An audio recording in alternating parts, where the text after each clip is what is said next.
Daredevil, Born Again. This was the Bullseye episode, and it was pretty good. I mean, I dig Bullseye. You know, he's one of my favorite heroes. In the Unbreakable series, they say that there's two types of villains. There's the planner, the strategist, and then there's the fighter. People like Sabretooth are fighters. People like Lex Luthor are planners. Of the fighters, I like Sabretooth. He's in the top 3 of my fighter type villains. And they gave him basically an entire episode. He gets most of this episode, which is really cool. He feels like he owes Daredevil an eye for an eye. He has a weird, twisted sense of loyalty, and he thinks he owes Daredevil. Daredevil saved him from getting his back broken. Well, he got his back broke, but he saved him from being, finger across the throated by the Kingpin when he got his back broke. So he feels like he owes him for that. And then he kind of let him know what was going on with the whole Kingpin thing. That dude's a snitch. He's no good. He tried to have you assassinated. So he feels like he owes Daredevil a solid. And he kind of does. At the same time, you don't want anybody like that owing you anything. You don't want anybody like that having you on their radar.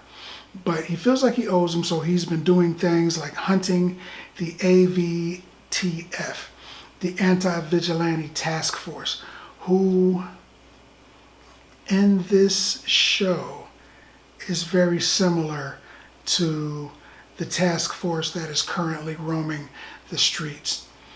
They are a government-assigned police force, and they're going around knuckling up to anybody who, right now they're saying they're going after people who are putting posts on the internet that they don't like, and they're going to go against them. They're going to go and beat them, maybe unalive them, definitely at least arrest them and lock them up where they, will never be seen again. Ooh.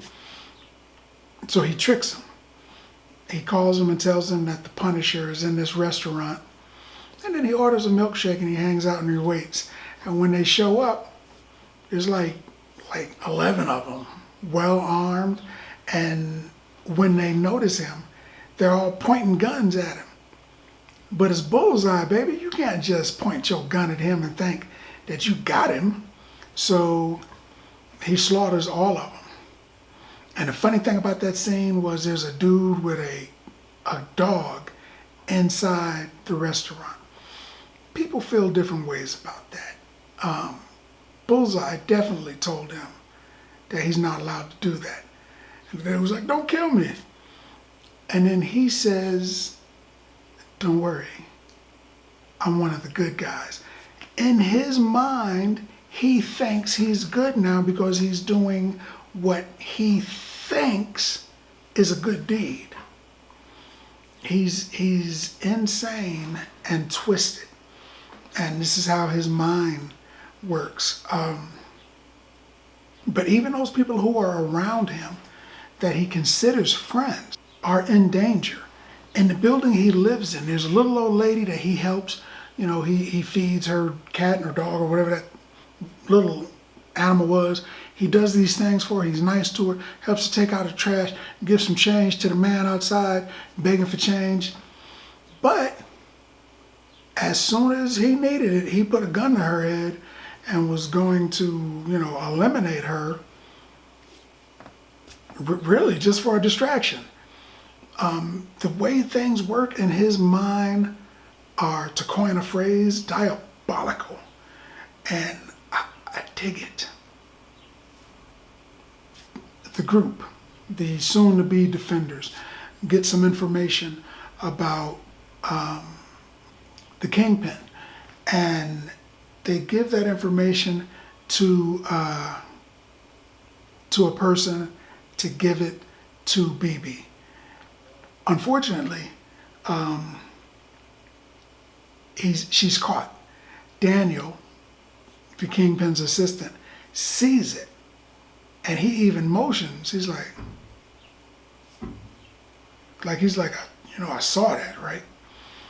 So he was tasked to find the mole in their organization, which technically it's him because he's been sharing things with BB and she's been putting things out, and he knows the stuff that's gone out came from his computer.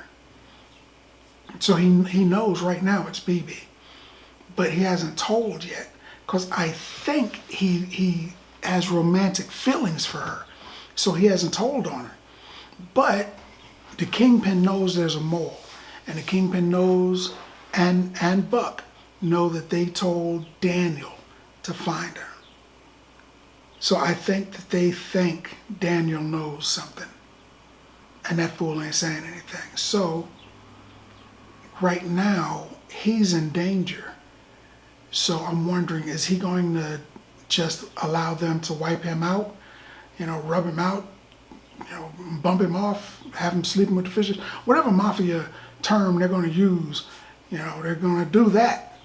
And he's like, is he going to take that, or is he going to turn BB in? And if he turns BB in, will they say, oh, she got that from you? And then pow, pow, get both of them. Either way, both of them are in a lot of danger.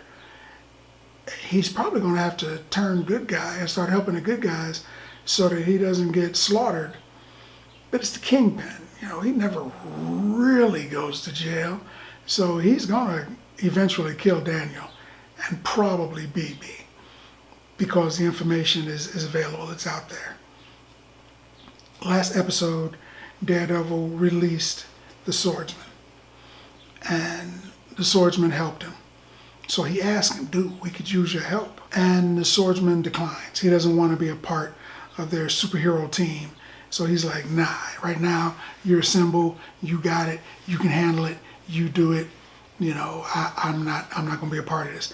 But he gives them a bank card with a lot of money on it and tells them that they can use whatever they need, whenever they need it. If he's worth millions, probably hundreds of millions of dollars, I don't know, but I would assume he probably gave him $100,000, maybe $200,000, which should help them. But I like this one. They did have a couple good fight scenes in there. The best one, Daredevil does fight Bullseye, which is always entertaining because Daredevil's mad about Foggy. Bullseye doesn't really want to kill Daredevil because he's like, I owe you, man. I think they're going to team up. They're enemies. The enemy of my enemy sometimes is your friend. And I think it's going to turn into that kind of a thing. There is a major potential death in this episode.